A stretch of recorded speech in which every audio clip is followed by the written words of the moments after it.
Hello everyone, welcome back to my channel. In this video we are going to discuss how to find the quadratic equation sum and have to find the value of p.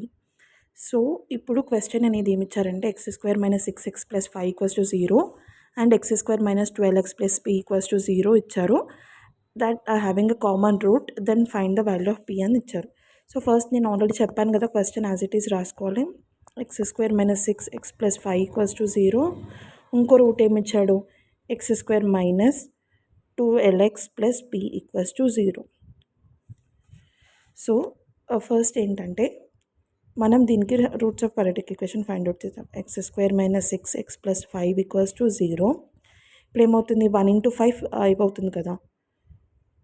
So -5 + 1 ఏమవుతుంది, -6 + 1 ఏమవుతుంది, 5. అంటే ఏంటంటే 1 5 = 5 కదా. -5 - 1 ఏమవుతుంది, -6 అవుతుంది కదా. ఇప్పుడు మనకు -6 రావాలి కదా ఇక్కడ. సో x² -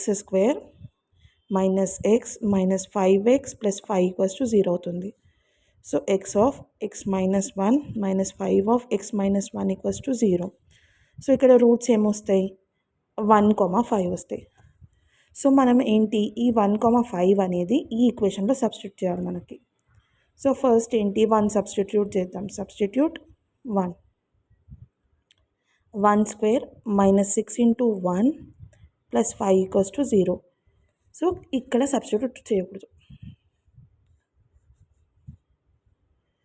x² అంటే 1² - 12 × 1 + p = 0. So 1 - 12 + p = 0, p = 11. Next p value, ఇంకో p వాల్యూ ఏంటి, ఇంకోటి ఏంటి, 5² - 12 × 5 + p = 0. సో ఎంత, 5² 25 - 60 + p = 0. సో p వాల్యూ అనేది ఏమవుతుంది, 35 అవుతుంది. సో ఆన్సర్ వచ్చేసి 11, 35. సో ఇక్కడ ఏమన్నాడు,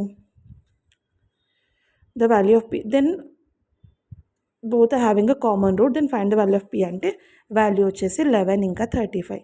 ఐ హోప్ ఈ వీడియో మీకు నచ్చింది. మీకు నచ్చితే లైక్ చేయండి, షేర్ చేయండి, నా ఛానల్ని సబ్స్క్రైబ్ చేయండి. Thank you.